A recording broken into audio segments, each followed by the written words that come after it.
तो प्यारे छात्रों, एक बार फिर से आप सभी का वेलकम आपके अपने यूट्यूब चैनल पर। तो प्यारे छात्रों, फाइनली जो आपका इंतजार था वो खत्म हो चुका है। कई बच्चों कमेंट आ रहा था कि सर क्लास 7 का विषय कौन सा। प्यारे छात्रों, तो विषय विज्ञान का पेपर लेके आइए। तो प्यारे छात्रों, इस वीडियो में हम आपके लिए क्लास 7 यानी कक्षा 7वीं का विषय कौन सा प्यारे छात्रों, विषय विज्ञान यानी साइंस का पेपर लेके आ चुके हैं।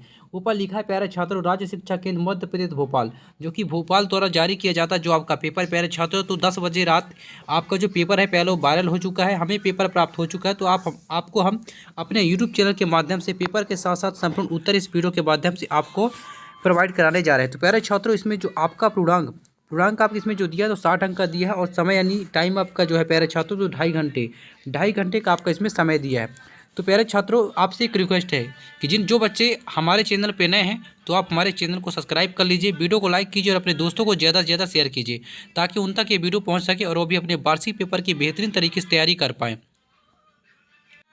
तो प्यारे छात्रों, सबसे पहले आपको क्या करना है, पेपर मिलने के बाद सबसे पहले आपको क्या करना है, सबसे पहले आपको अपना निर्देश पढ़ना है कि निर्देश में कहता क्या। निर्देश पढ़ने के तात्पर्य ये रहता है कि कौन सा प्रश्न कितने अंक का है और कितने शब्द सीमा में आपको उसका उत्तर अपने उत्तर पुस्तिका में लिखना है, ताकि आप उसमें से पूरा का पूरा नंबर पा सके। तो प्यारे छात्रों, फटाफट आप अपना निर्देश पढ़ लीजिएगा। अब हम चलते हैं क्वेश्चन की ओर। तो हमारा पहला क्वेश्चन आपसे क्या कहता है प्यारे छात्रों की सही विकल्प चुनकर आपको लिखना है, जो कि ऑब्जेक्टिव टाइप का क्वेश्चन है।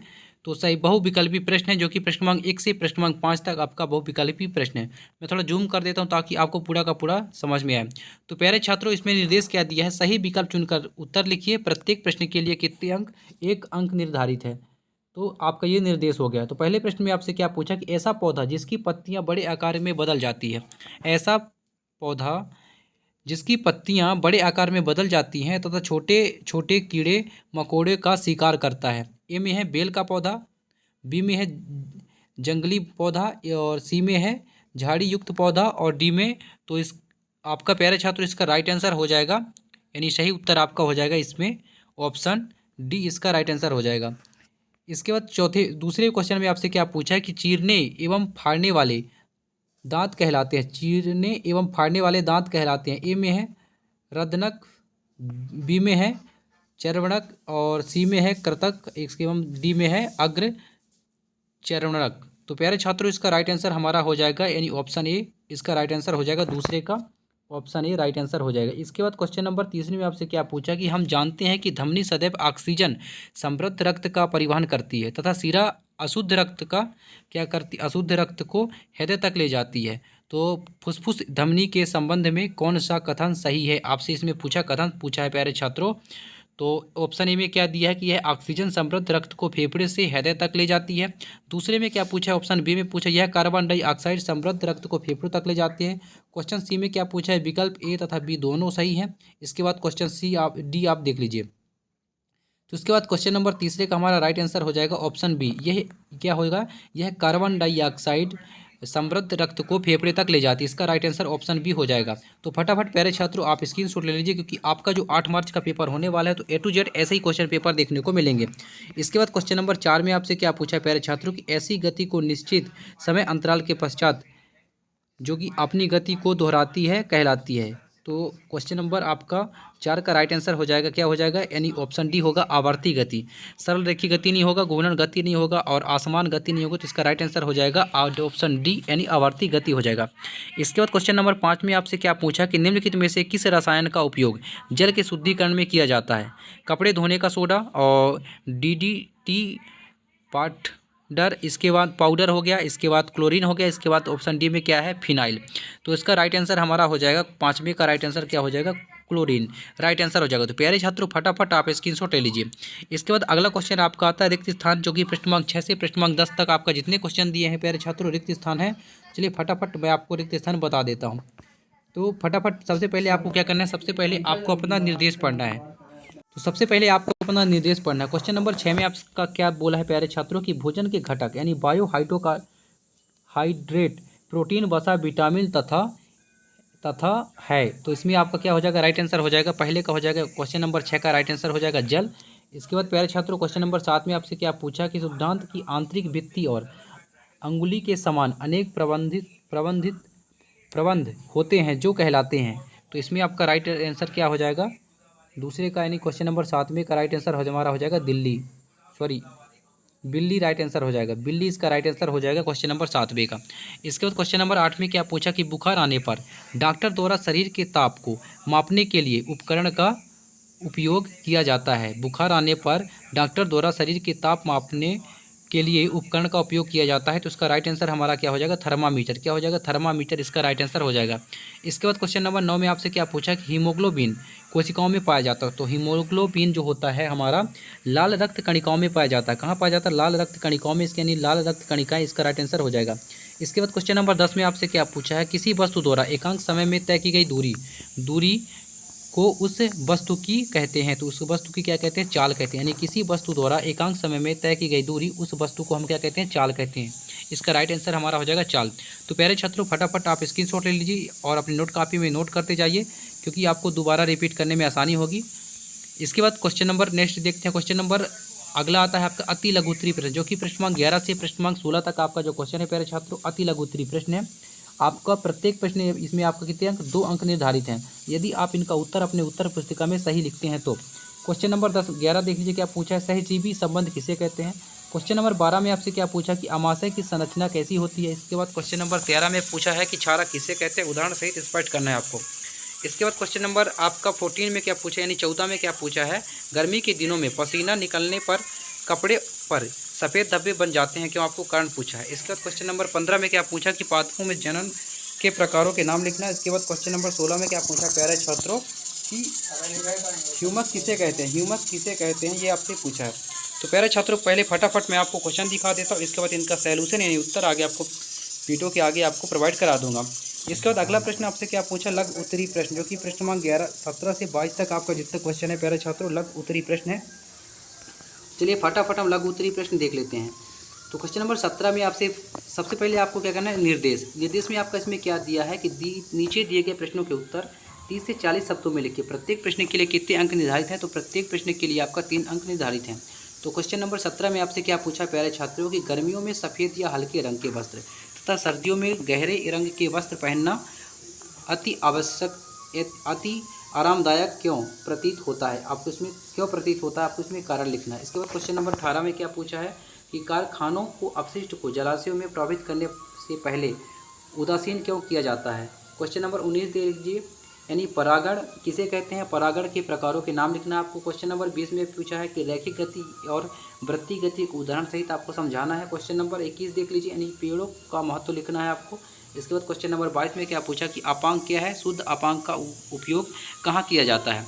इसके बाद आता है आपका नेक्स्ट क्वेश्चन आता है दीर्घ उत्तरीय प्रश्न, जो कि प्रश्न क्रमांक 23 से 26 तक है। और प्यारे छात्रों, इसका जो उत्तर है आपको 70 से 80 शब्दों में लिखना है, जो कि 5 अंक का आपका क्वेश्चन है। चलिए फटाफट मैं आपको इन क्वेश्चनों का आंसर बता देता हूँ। क्वेश्चन नंबर 11 में आपसे क्या पूछा, सहजीवी में संबंध किसे कहते हैं। तो आपका इसका राइट आंसर हो जाएगा, यानी जब 2 अलग अलग जीव एक दूसरे का समर्थन करके अपना जीवन जारी रखते हैं तो इसे सहजीवी संबंध कहते हैं। आपका ये राइट आंसर हो जाएगा। उदाहरण में आप क्या लिख सकते हैं प्यारे छात्र, उदाहरण में हो जाएगा आपका लाइकेन। इसके बाद क्वेश्चन नंबर 12 में क्या पूछा था कि अमाशय की संरचना कैसी होती है। तो अमाशय का आकार कैसे होती है प्यारे छात्रों, तो अमाशय का आकार हमारा थैली नुमा होता है। इसका राइट आंसर हो जाएगा। इसके बाद क्वेश्चन नंबर 13 में आपसे क्या पूछा, क्षारक किसे कहते हैं, उदाहरण सहित आपको स्पष्ट करना है। तो क्षारक किसे कहते हैं, क्षारक एक प्रकार का रासायनिक पदार्थ है जो जल में घुलने पर हाइड्रोक्साइड आयन यानी OH का स्त्राव करता है। क्षारकों का pH मान कितना होता है प्यारे छात्रों, 7 से अधिक होता है। इसके बाद इसका उदाहरण आपका क्या है, सोडियम हाइड्रोक्साइड यानी NaOH आपका इसका क्या हो जाएगा, उदाहरण हो जाएगा। इसके बाद क्वेश्चन नंबर 15 में आपसे क्या पूछा था कि गर्मी के दिनों में पसीना अधिक निकलने पर कपड़े पर सफ़ेद धब्बे बन जाते हैं क्यों। तो इसका राइट आंसर हो जाएगा आपका, देख लीजिए प्यारे छात्रों फटाफट, यानी गर्मी के दिनों में पसीना अधिक निकलने पर कपड़े पर सफ़ेद धब्बे बन जाते हैं। सोडियम क्लोराइड जब वाष्पित होते हैं तो कपड़े पर जमा हो जाते हैं और सफ़ेद क्या हो जाते हैं, सफ़ेद जल वाष्पित होते हैं तो वे कपड़े पर जम जाते हैं और सफ़ेद धब्बे बन जाते हैं। तो आपका ये हो गया राइट आंसर। तो फटाफट आप स्क्रीनशॉट ले लीजिए। इसके बाद क्वेश्चन नंबर 15 में आपसे क्या पूछा था, पादपों में जनन के प्रकारों के आपको नाम लिखना था। तो पादपों में जनन के प्रकार कौन कौन से हो जाएंगे प्यारे छात्रों, ऑप्शन 1 में हो जाएगा अलैंगिक जनन, और दूसरे में हो जाएगा लैंगिक जनन, तीसरे में हो जाएगा विखंडन जनन। तो आपको जो पादपों के जनन है ये आपके उनके प्रकार हो जाएंगे। तो फटाफट आप अपने नोट कॉपी में नोट करते जाइएगा। इसके बाद क्वेश्चन नंबर 16 में आपसे क्या पूछा कि ह्यूमस किसे कहते हैं। क्या पूछा प्यारे छात्रों कि ह्यूमस किसे कहते हैं। तो किसे कहते हैं ह्यूमस, मैं आपको बता देता हूँ। ह्यूमस जो होता है प्यारे छात्रों एक प्रकार का क्या होता है, जैविक पदार्थ होता है जो मृत पौधों और जानवरों के अवशेषों को अपघटन से बनता है। यह एक गहरे भूरे या काले रंग का पदार्थ होता है जो मिट्टी में उपस्थित होता है और मिट्टी की उर्वरता और जल धारण क्षमता को बढ़ाता है। उसे अपन क्या कह सकते हैं प्यारे छात्रों, उसे ह्यूमस कहते हैं। इसके बाद क्वेश्चन नंबर 17 में आपसे क्या पूछा था कि गर्मियों में सफ़ेद या हल्के रंग के वस्त्र तथा सर्दियों में गहरे रंग के वस्त्र पहनना अधिक आवश्यक होता है, क्यों। आपसे कारण पूछा, तो इसका राइट आंसर हमारा क्या हो जाएगा कि गर्मियों में सफ़ेद या हल्के रंग के वस्त्र पहनना अधिक आवश्यक है, क्योंकि हल्के रंग के जो कपड़े होते हैं यानी वस्त्र होते हैं सूर्य की किरण जो होता है प्रतिबिंबित करते हैं, जिससे शरीर को कम गर्मी लगती है। इसके बाद सर्दियों में गहरे रंग के वस्त्र पहनना अधिक आवश्यक है, क्योंकि गहरे रंग से वस्त्र सूर्य की किरणों को क्या करते हैं, अवशोषित करते हैं और जिससे शरीर को गर्मी मिलती है। तो प्यारे छात्रों फटाफट आप अपनी नोट कापी में नोट करते जाइएगा। इसके बाद क्वेश्चन नंबर 18 में आपसे क्या पूछा था कि कारखानों के अपशिष्ट को जलाशयों में प्रभावित करने से पहले उदासीन क्यों किया जाता है। तो इसका राइट आंसर हो जाएगा प्यारे छात्रों, यानी कारखानों के अपशिष्ट को जलाशयों में प्रभावित करने से पहले उदासीन किया जाता है, ताकि यानी ऑप्शन आप पॉइंट बाय पॉइंट बनाकर आप लिख देंगे। अपशिष्ट में उपस्थित अम्ल या क्षार को निष्क्रिय किया जा सके, जिससे जलाशयों के जल सूत्र को प्रदूषित होने से बचाया जा सके। इसके बाद दूसरे में आप क्या लिख देंगे प्यारे छात्रों की अपशिष्ट में उपस्थित आपका पदार्थों को हटाया जा सके, यानी जो विषाक्त पदार्थ होते हैं उसे हटाया जा सके, जिससे जलाशयों के जल में विषाक्तता ना बढ़े। इसके बाद क्वेश्चन नंबर 20 में आपसे क्या पूछा था कि परागकण किसे कहते हैं। परागण के आपको क्या बताना है, प्रकार बताना था। तो इसका राइट आंसर हमारा हो जाएगा कि रैखिक गति और वृत्तीय गति। जो रैखिक गति होते हैं, वृत्तीय गति, दो प्रकार की गतियाँ जो वस्तुओं की गति को वर्णित करती है। रैखिक गति में वस्तु एक सीधी रेखा में गति करती है। रैखिक गति में जो होता है तो वस्तु उसमें क्या करती है, एक सीधी रेखा में गति करती है। इसमें वस्तु की गति की दिशा जो होती है और गति की दर क्या रहती है प्यारे छात्रों, नियत रहती है। यानी इसके बाद क्वेश्चन नंबर 19 में आपका जो हो गया प्यारे छात्रों की परागकण जो होता है एक प्रकार का जैविक कण है। क्या होता है, परागकण जो होता है एक प्रकार का जैविक कण है जो पौधों के पुष्पों में उत्पन्न होता है। यह कण पौधों के जनन में महत्वपूर्ण भूमिका निभाता है, क्योंकि यह जो परागण होता है प्रक्रिया में शामिल होता है। इसके बाद परागण के जो आपके प्रकार होते हैं प्यारे छात्रों तो हो जाएंगे स्वपरागण हो जाएगा, दूसरे में हो जाएगा पर परागण हो जाएगा, तीसरे में मध्यस्थ परागण हो जाएगा और चौथे में क्या हो जाएगा, वायु परागण। इसका राइट आंसर हो जाएगा। तो फटाफट प्यारे छात्रों आपको अपने नोट कापी में नोट करते जाना है और साथ ही साथ आपको रट के जाना है, क्योंकि 8 मार्च का जो आपका पेपर होने वाला है तो A to Z ऐसे ही पेपर देखने को मिलेगा। इसके बाद क्वेश्चन नंबर आपका 20 में आपसे क्या पूछा प्यारे छात्रों की रैखिक गति और वृत्तीय गति को उदाहरण से समझाना है आपको। तो रैखिक गति क्या होता है प्यारे छात्रों, यानी रैखिक गति और वृत्तीय गति जो होता है इसमें दो गतिविधियाँ जो वस्तुओं की गति को वर्णित करती है। रैखिक गति जो होती है प्यारे छात्रों उसे किसे कहते हैं, यानी रैखिक गति में वस्तु क्या होता है एक सीधी रेखा में गति करती है। कहाँ करती है, एक सीधी रेखा में गति करती है। इसमें वस्तु की जो गति की दिशा होती है नियत दर क्या रहती है, गति की दर नियत रहती है। उदाहरण में आप बोल सकते हैं प्यारे छात्रों कि एक गाड़ी सड़क पर चलती हुई। इसके बाद वृत्तीय गति किसे कहते हैं, तो वृत्तीय गति प्यारे छात्रों हो जाएगा वृत्तीय गति में एक वृत्त यानी सर्कल, जो वृत्त मतलब हो अपन बोल सकते हैं सर्कल में गति करती है, जिसमें वस्तु की गति की दिशा और गति की दर नियत जो कि बल्कि यह वस्तु की केंद्रीय दिशा में क्या होती है, बदलती रहती है। तो उसे हम क्या कह सकते हैं, वृत्तीय गति कह सकते हैं। तो उसका उदाहरण भी आप लिख सकते हैं कि एक चक्की का घूमना।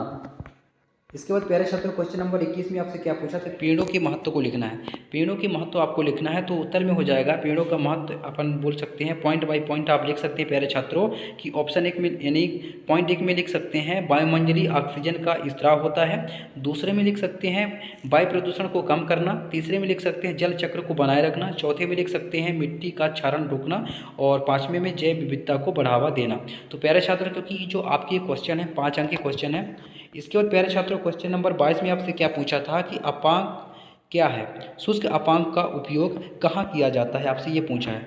तो अपांग जो होता है प्यारे छात्रों एक प्रकार का जैविक पदार्थ है। क्या है? एक प्रकार का जैविक पदार्थ है जो पौधों की पत्तियों और तनों से निकलता है। यह एक चिपचिपा और गाढ़ा तरल होता है जो पौधों को नुकसान पहुंचाने वाले कीटों और रोगों से बचाता है। शुष्क अपांग का उपयोग निम्नलिखित क्षेत्रों में किया जा सकता है। कहाँ कहाँ होता है इसका? चिकित्सा के क्षेत्र में होता है, कृषि में होता है, आहार पूरक होता है यानी, और कॉस्मेटिक्स में होता है। तो ये आपके इसका उपयोग होता है। इसके बाद प्यारे छात्रों क्वेश्चन नंबर 23 में आपसे क्या पूछा था कि लोहे पर जंग लगने का रासायनिक समीकरण लिखिए। आपको क्या पूछा है कि लोहे पर जंग लगने का रासायनिक समीकरण आपको लिखना है। तो आपका राइट आंसर हो जाएगा यानी लोहे पे जंग लगने के लिए आवश्यक परिस्थितियाँ क्या हैं। आपका ए और बी में आपसे क्वेश्चन पूछा है, तो चलिए फटाफट हम आपको उत्तर बता देते हैं और आप अपना नोट कापी में नोट करते जाइएगा।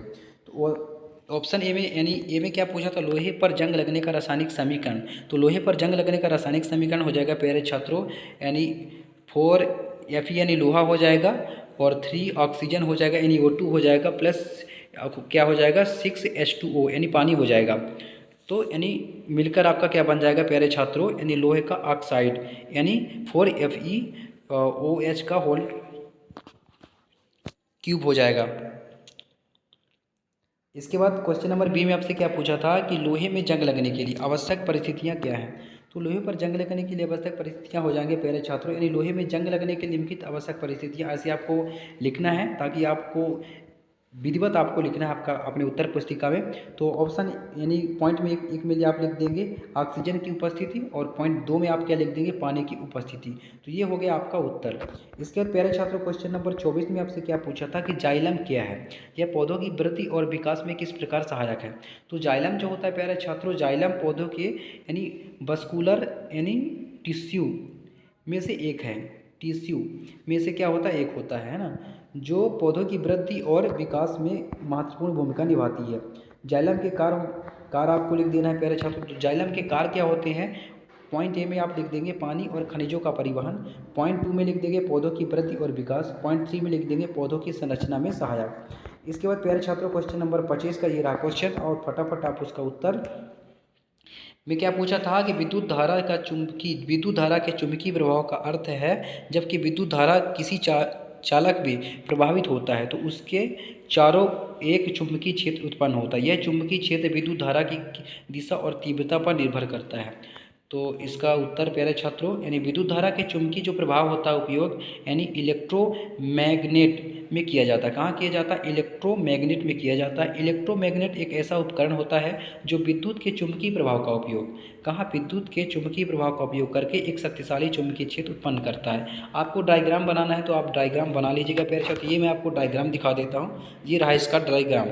इसके बाद प्यारे छात्रों क्वेश्चन नंबर 26 में आपसे क्या पूछा था कि वास्तविक और आभासी प्रतिबिंब में आपको कोई 3 अंतर लिखना था। क्या अंतर लिखना है प्यारे छात्रों? जो कि आपका 5 अंक का क्वेश्चन है। तो वास्तविक और आभासी प्रतिबिंब में आपका अंतर बता देता हूँ कि प्रतिबिंब की स्थिति वास्तविक प्रतिबिंब दर्पण के पीछे बनता है जो होता है, और जबकि आभासी प्रतिबिंब में क्या होता है? आभासी प्रतिबिंब दर्पण के सामने बनता है, और प्रतिबिंब की दिशा वास्तविक प्रतिबिंब वस्तु की दिशा के विपरीत होता है, जबकि आभासी प्रतिबिंब जो होता है वस्तु की दिशा में होता है। इसके बाद प्रतिबिंब की प्रकृति जो होता है यानी वास्तविक प्रतिबिंब एक वास्तविक वस्तु की तरह प्रतीत होता है, जबकि आभासी जो प्रतिबिंब होता है प्यारे छात्रों एक आभासी वस्तु की तरह प्रतीत होता है जो वास्तव में नहीं होता है। तो ये हो गया इसका उत्तर। तो प्यारे छात्रों आशा करता हूँ कि आपको वीडियो समझ में आ गया होगा। अगर वीडियो पूरा समझ में आ गया होगा तो प्यारे छात्रों अगर आप हमारे चैनल पे नए हैं तो चैनल को सब्सक्राइब कीजिएगा, वीडियो को लाइक कीजिएगा और अपने दोस्तों को ज़्यादा से ज़्यादा शेयर कीजिएगा। फिर मिलते हैं नेक्स्ट वीडियो में, तब तक के लिए जय हिंद, वंदे मातरम।